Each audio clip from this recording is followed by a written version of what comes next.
Hi hello வணக்கம் friends, welcome to R channel சமைப்போம் ருசிப்போம். இன்றைக்கி குல்கந்த் வீட்டிலேயே எப்படி செய்கிறதுன்னு பார்க்கலாம் வாங்க. இது வந்து பன்னீர் ரோஸ் வச்சு தாங்க செய்வோம். அதோட ஹெல்த் பெனிஃபிட்ஸ் பற்றி கூகுளில் நீங்கள் சர்ச் பண்ணி பார்த்தீங்கன்னாவே தெரியும். கண்டிப்பாக நீங்களும் ட்ரை பண்ணாமல் விட மாட்டீங்க. பன்னீர் ரோஸில் தான் வந்து நம்ம இந்த குல்கந்த் செய்யணுங்க. நாட்டு ரோஜா வச்செல்லாம் செய்கிறாங்க, ஆனால் அந்த மாதிரி செய்யக்கூடாது. நம்ம வந்து பன்னீர் ரோஸ் வச்சு தான் செய்யணும். இந்த பன்னீர் ரோஸை நம்ம சும்மாவே சாப்பிட்லாங்க. உடம்புக்கு ரொம்ப நல்லது. நம்ம டெய்லி கண்டிப்பாக எடுத்துக்க மாட்டோம். அதனால் இந்த மாதிரி குல்கந்த் செஞ்சு வச்சுக்கிட்டோன்னா டெய்லி ஒரு ஸ்பூன் எடுத்துக்கிட்டோன்னா உடம்பு சூட்டையெல்லாம் தணிக்குங்க. இந்த சம்மர் சீசனுக்கு கண்டிப்பாக டெய்லி ஒரு ஸ்பூன் சாப்பிட்டோன்னா நல்லது. நான் இன்றைக்கி 1 கிலோ அளவுக்கு பன்னீர் ரோஸ் எடுத்துருந்தேங்க. ஒரு 1 கிலோ அளவுக்கு எடுத்தோன்னா தான் நம்ம ட்ரை பண்ணி எடுத்ததுக்கப்புறமா 100 to 120 கிராம் கிடைக்கும். நம்ம வீட்டிலே பன்னீர் ரோஸ் செடி இருக்குங்கிறதுனால டெய்லி ஒரு 7-8 பூ பூக்குதுங்க. அது எல்லாத்தையும் பறித்து இந்த மாதிரி இதழ் மட்டும் இருக்க மாதிரி க்ளீன் பண்ணி எடுத்துகிட்டு ஃப்ரிட்ஜில் வச்சுட்டேன். இந்த மாதிரி ஒரு 4 நாள் ஸ்டோர் பண்ணேங்க. ஒரு கிலோ அளவுக்கு பூ கிடச்சிருச்சு. இது எல்லாத்தையும் ஒரு டைம் வாஷ் பண்ணிவிட்டு இந்த மாதிரி தண்ணியெல்லாம் ட்ரெயின் ஆகிறதுக்காக வச்சுருங்க. தண்ணியெல்லாம் கொஞ்சம் ட்ரெயின் ஆனதுக்கப்புறமா ஒரு காட்டன் துணி விரித்து விட்டுட்டு அதில் நல்லா இந்த இதழ்கள் எல்லாத்தையும் பரப்பி விட்டுருங்க. இதை நம்ம ஒரு 4 நாளைக்கு நிழலில் காய வைக்கணுங்க. வெயிலில் வச்சிடக்கூடாது, நிழல்லையே காய வச்சு எடுத்துக்கணும். நல்லா மொறுன்னு காஞ்சிரும்.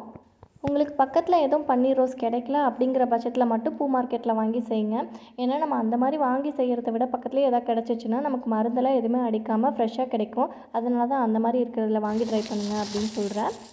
பாருங்கள், ஒரு 4 நாள் நிழலில் காய வச்சதுக்கே எவ்வளோ மொறுன்னு காஞ்சிருச்சுன்ட்டு. இந்தளவுக்கு நல்லா மொறுன்னு காஞ்சிடணும். காஞ்சதுக்கப்புறமா இதை வந்து ஒரு மிக்ஸி ஜாருக்கு மாற்றிட்டு லைட்டாக கொரன்னு இருக்க மாதிரி அரைச்சிக்கணும். ஏன்னா நம்ம இப்படியே போட்டோன்னா அது வாய்க்கு வந்து மென்று சாப்பிடும்போது அந்த துவர்ப்புத்தன்மை கொஞ்சம் அதிகமாக தெரியுங்க. அப்போ குழந்தைங்களாம் கொஞ்சம் விரும்பி சாப்பிட மாட்டாங்க. அதனால் நீங்கள் இந்த மாதிரி கொஞ்சம் லைட்டாக கொரன்னு அரைச்சிக்கிட்டிங்கன்னா அது வந்து லைட்டான துவர்ப்போட அந்த இனிப்பு சேர்ந்து சாப்பிடும்போது நமக்கு டேஸ்ட்டும் நல்லாயிருக்கும். நான் சொல்லியிருக்க மாதிரி இந்த மெத்தடில் செஞ்சு பாருங்கள். குழந்தைங்கள்லேருந்து பெரியவங்க வரைக்கும் எல்லாருமே ரொம்ப விரும்பி சாப்பிடுவாங்க. பாருங்கள், நம்ம காய வச்சு வச்சுருந்த பன்னீர் ரோஸ் எல்லாத்தையும் அரைச்சி எடுத்து வச்சாச்சு. அடுத்து ஒரு கண்ணாடி பாட்டிலில் 1 லேயர் நம்ம அரைச்சி வச்சுருக்க பன்னீர் ரோஸ், அடுத்து 1 லேயர் பனங்கல்கண்டு பவுடர் சேர்த்துக்கலாங்க. பனங்கல்கண்டு பவுடர் அப்படி இல்லைன்னா நாட்டு சர்க்கரை, இந்த 2ல் எது வேணாலும் சேர்த்துக்கலாம். நான் வந்து பனங்கல்கண்டு பவுடர் சேர்த்துருக்கேன். அடுத்து 1 லேயர் தேன். இந்த மாதிரியே ஃபுல்லாக ஆட் பண்ணிவிட்டு வாங்க. 1 லேயர் பன்னீர் ரோஸ், 1 லேயர் பனங்கல்கண்டு பவுடர், 1 லேயர் தேன். இந்த மாதிரியே ஃபுல்லாக ஆட் பண்ணிவிட்டு அந்த பாட்டிலை ஃபில் பண்ணிக்கலாங்க. பன்னீர் ரோஸ் வந்து காஞ்சதுக்கப்புறமா 120 கிராம் தாங்க இருந்துச்சு. அதுக்கு நான் இன்றைக்கி மொத்தமாக 250 கிராம் அளவுக்கு தேன் சேர்த்துருந்தேன். நான் ஒரு அப்ராக்சிமேட்டான அளவு வந்து சொல்கிறேங்க, உங்களுக்கு ஆட் பண்ணுறதுக்கு தெரியறதுக்காக. இதில் தேன் தான் ப்ரிசர்வேட்டிவ். அதனால் எவ்வளோக்கு எவ்வளோ தேன் அதிகமாக சேர்த்துறீங்களோ அந்த அளவுக்கு டேஸ்ட் சூப்பராக இருக்கும். இது நல்லா ஊறி வர தாங்க டேஸ்ட் நல்லாயிருக்கும். பாருங்கள், இந்த மாதிரி 1 லேயர் பன்னீர் ரோஸ், 1 லேயர் பனங்கல்கண்டு பவுடர், 1 லேயர் தேன், இந்த மாதிரி ஃபுல்லாக ஊற்றி ஃபில் பண்ணியாச்சு.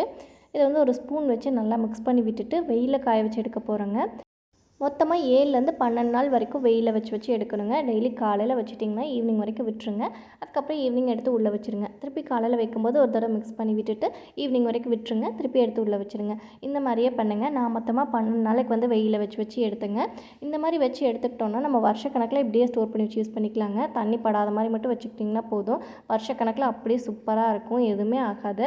இதில் கெட்டு போகிற மாதிரி பொருள் எதுவுமே நம்ம சேர்க்கலைங்க. பன்னீர் ரோஸையும் நல்லா காய வச்சு அதுக்கப்புறம் தான் பவுடராக அரைச்சி சேர்த்துருக்கோம். அது போக பனங்கல்கண்டு பவுடர், தேன். அதனால் இதில் கெடுறதுக்கான பொருள் எதுவுமே கிடையாதுங்க. தண்ணி படாத மாதிரி ஸ்டோர் பண்ணி வச்சுக்கிட்டிங்கன்னா வருஷக்கணக்கில் வச்சு யூஸ் பண்ணிக்கலாம். நீங்களும் கண்டிப்பாக ட்ரை பண்ணி பார்த்துட்டு டேஸ்ட் எப்படி வந்துச்சுன்னு கமெண்ட்டில் சொல்லுங்கள். உங்களுக்கு இந்த வீடியோ பிடிச்சிருந்துச்சுன்னா என்னோட சேனலை சப்ஸ்கிரைப் பண்ணிக்கோங்க. தேங்க்யூ.